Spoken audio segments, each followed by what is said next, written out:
The possibility of an afterlife and life after death has fascinated humanity since the dawn of time. In more recent years, medical researchers have investigated the possibility of life carrying on after death from a scientific perspective.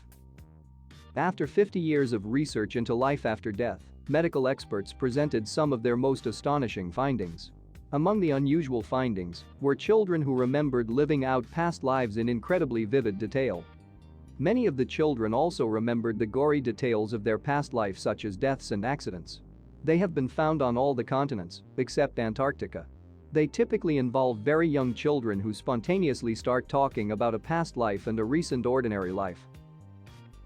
The one part of the life that's often out of the ordinary is how the previous person died. In about 70% of all the case studies, the previous person supposedly died by unnatural means. These unusual deaths included murder, accidents, and even death by suicide. In particular example, one child remembered suffering a shotgun blast.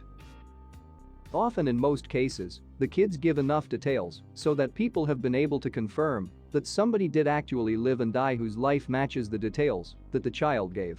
The children would often demonstrate emotional or behavioral features seemingly connected to their stories of a past life.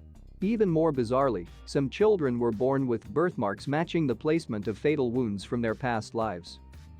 Researchers investigated similar cases in the US and came to the conclusion tales of a past life are not unique to any particular cultural phenomenon, and most children stop talking about these memories when they turn 6 or 7.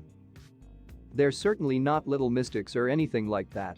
They're just kind of typical kids. The only thing that really showed up is they tend to be quite intelligent. Otherwise, they're pretty much just like everybody else. However, there is no scientific evidence to support the idea people can indeed live out or remember past lives.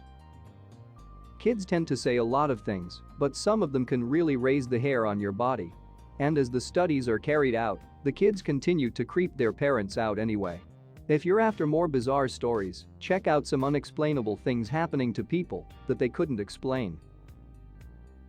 My daughter, when she was 3, used to talk about her imaginary friend all the time. Said he was big and fun and spent a lot of time playing with her.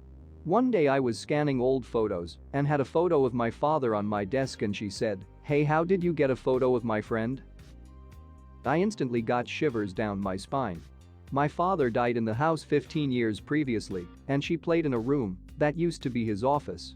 I cautiously asked her to tell me more about her friend, and without hesitating she told me he talked funny. The chills stopped me dead in my tracks because Dad was an Aussie who never lost his accent. I used to watch my nephew when he was about 3 or 4. One day he was at my house and pointed to a magnet of Arizona. It had a picture of the desert with rock formations. Kid pointed at it and asked where it was. He said he used to live by red rocks like that with his first family who all had straight, dark hair, his is blonde and curly now, and that he had a mom and a dad, and he had had a brother until he went too far into the desert too close to dark and got eaten by not dogs, not wolves but smaller. I said coyotes? And he kind of mouthed the word and said, "Oh, that's what you call them." Then he was sad and didn't want to talk about it anymore, so we had lunch and that was the first and last time he mentioned it. My coworker has a son who, when he was about 3, told her he used to grow rice and lived in a place where 2 rivers met. He was able to name the rivers and she located it on a map of East Asia. Pretty wild. When I was about 4, I walked into the laundry where Mum was doing the washing and asked her what she was doing, then stood there with my hands on my hips and said, "When I was old, I didn't do it like that." Another time I sat bolt upright from a nightmare and Mum, trying to comfort me, asked about the dream and where she was, and I apparently said coldly, "I told you, Mummy, it was a long time ago, you weren't there," and just went back to sleep. If past lives are even real, then it's nice to think our loved ones may still live on. Cherish this time in your child's life, even if you think it's all a bunch of malarkey. Thank you guys so much for watching. If you have enjoyed today's video, please to subscribe and remember to click the like button. Stay with us and have a great day.